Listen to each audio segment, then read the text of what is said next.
आपका सरकारी syllabus YouTube channel पर। और भी हम बात करें कि steel Authority of India limited में भर्ती आ रखी है। ठीक है, ये भर्ती किसके लिए? डिप्लोमा होल्डर्स के लिए। तो एक बेहतरीन भर्ती होने वाली है। अगर आप करियर बनाना चाहें तो एक बेहतरीन करियर आपका इसमें बन सकता है। ठीक है, ये एडवर्टाइजमेंट नंबर आप चेकआउट कर सकते हैं 1/2024। तो इस सेल में इस 2024 की पहली भर्ती है। ठीक है, और जो ना ये 22 फरवरी को नोटिफिकेशन जारी इन्होंने किया था। ठीक है, और ये SAIL Steel Authority of India Limited, जिसका आप जानते ही होंगे, एक ये महारत्न कंपनी है, पब्लिक अंडर सेक्टिंग है, मतलब PSU एक कंपनी है।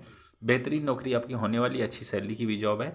अब इसमें देखो जी, जो भर्ती आ रखी है, ये भर्ती है OCTT, इसका मतलब ऑपरेटर कम टेक्नीशियन ट्रेनी की भर्ती है। ठीक है, OCTT आप शुरुआत में रहेंगे। तो इसकी भर्ती आपकी होने वाली, ये किन किन प्लांट पर कहाँ कहाँ आपकी भर्ती है, तो ये आप यहाँ चेकआउट कर सकते हैं। टोटल ये 9 प्लांट पर भर्ती होने वाली है। ठीक है, अब देखें थोड़ा सा और आगे कि इसकी जो ज़रूरी चीज़ें हो सकती, वैकेंसी की डिटेल्स थोड़ा सा आप चेकआउट कर लो। हम थोड़ा सा फास्ट फॉरवर्ड मोड पर चलेंगे ताकि चीज़ें आपको जो है ना अच्छे से क्लियर हो जाएं और समय कम लगे। ठीक है, अब देखो जो मेटलर्जी की जो है सीटें, उसमें देख लो सीटें का बंटवारा किस तरह से है। ठीक है, किस यूनिट में, ये जैसे BSL आपको दिख रहे हैं, BSP CFP, ये क्या है? ये आपकी जो 9 यूनिट नहीं है, आप देखो BSL सेकेंड नंबर पर, बोकारो स्टील प्लांट, ठीक है, ISP, ठीक है, SRU SAIL refinery unit at Bokaro Jharkhand. तो ये शॉर्टकट लिखिए आप यहाँ से, सामने आप कन्फ्यूजन में ना आए कि ये कौन सा एक नया बला आ गई। ठीक है, ये यूनिट है, शॉर्ट फॉर्म में लिख दिए हैं। ठीक है, तो मेटलर्जी के लिए आप यहाँ से चेकआउट कर सकते हो कि मेटलर्जी के लिए आपके पास में कितनी क्या सीटें हैं। आप यहाँ से चेकआउट कर लो कि SC ST वगैरह के लिए कितनी सीटें हैं। यहाँ से वीडियो को पॉज करके आप देख सकते हैं। ठीक है, अच्छी वैकेंसी है इसमें। इलेक्ट्रिकल के लिए आप यहाँ से चेकआउट कर सकते हो कि इलेक्ट्रिकल के लिए आपकी कितनी भर्ती है, किस किस पोस्ट पर, किस किस रिफाइनरी या यूनिट में कितनी क्या भर्ती। मैकेनिकल के लिए आपके सामने यहाँ पर है, और इंस्ट्रूमेशन के लिए, सिविल के लिए, केमिकल के लिए, सेरेमिक के लिए, इलेक्ट्रॉनिक्स के लिए, और ड्राफ्ट्समैन IT और ड्राफ्ट्समैन के लिए। ठीक, इलेक्ट्रॉनिक्स के लिए। तो एक अच्छी भर्ती यहाँ पर आपकी देखने को मिल रही है। और थोड़ा सा आगे बढ़ते हैं।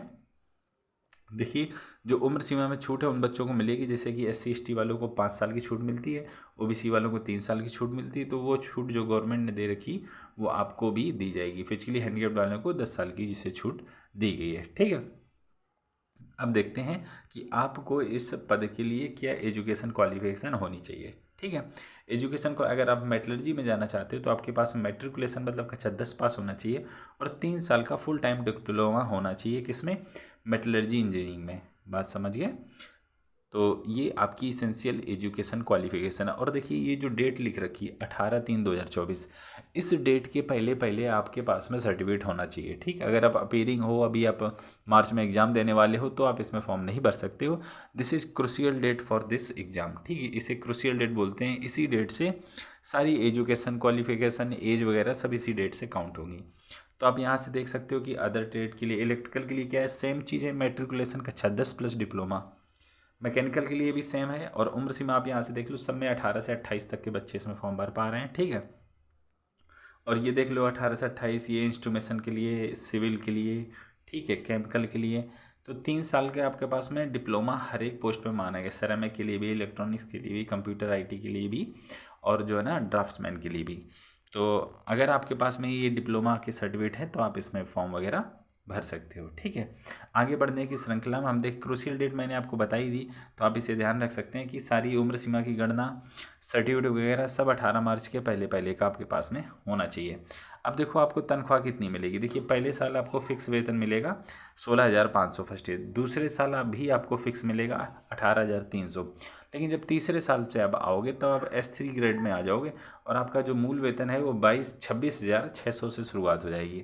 और ये हर साल 3% की दर से बढ़ता रहेगा। तो शुरुआत में तो 16,100 रुपये, दूसरी साल में 18,300 रुपये, तीसरी साल में 26,600।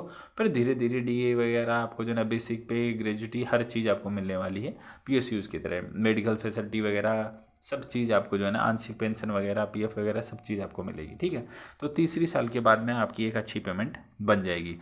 और तीसरी जब आपका S3 ग्रेड पहुंच जाएगा तो 10 लाख रुपया पर एनम की आपकी सैलरी होने वाली है। तो 10 लाख रुपया पर एनम के हिसाब से जोड़ लीजिए कि कितना आपके पास में जो है ना हो जाएगा, करीब जो है ना 40 से 45 हज़ार के आसपास प्रति महीने की आपकी सैलरी बनेगी। ठीक है, क्योंकि अलाउंसेस वगैरह भी जोड़ के आपकी इतनी सैलरी बन जाएगी। अब हम थोड़ा सा और आगे देखते हैं।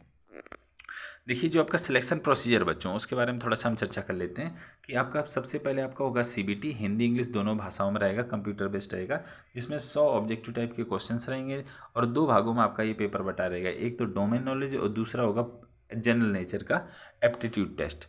तो डोमेन नॉलेज से 50 क्वेश्चन रहेंगे और एप्टीट्यूड टेस्ट से 50 क्वेश्चन रहेंगे। 90 मिनट का टोटल आपका रहेगा, ठीक है। और जो है ना मिनिमम आपको, अगर आप जनरल कैंडिडेट है तो आपको 50% लेके आने हैं, और रिजर्व कैटेगरी तो 40% है तो भी आपके जो है ना चल जाएंगे, कोई दिक्कत नहीं, ठीक है।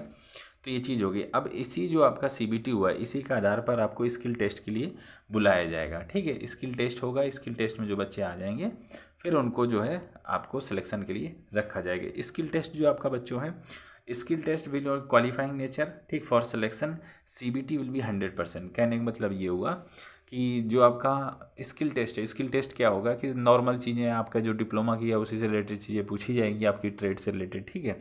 तो ये सिर्फ क्वालिफाई करना है आपको स्किल टेस्ट, लेकिन जो आपकी फाइनल मेरिट लिस्ट बनेगी वो आपके रिटन एग्जाम में जो भी नंबर आए हैं उनके आधार पर बनाई जाएगी, ठीक है। तो ये आप समझ गए होंगे, उम्मीद करता हूँ। रिटन एग्जाम के बारे में हमने डिस्कस कर ली। अब देखिए थोड़ा सा फिजिकल भी यहाँ पर मांगा गया है कि मिनिमम हाइट वगैरह कितनी होनी चाहिए। लड़कों के लिए 155 सेंटीमीटर, लड़कियों के लिए 143 सेंटीमीटर। वजन चेकआउट कर सकते हो, चेस्ट का मेजरमेंट चेकआउट कर सकते हो।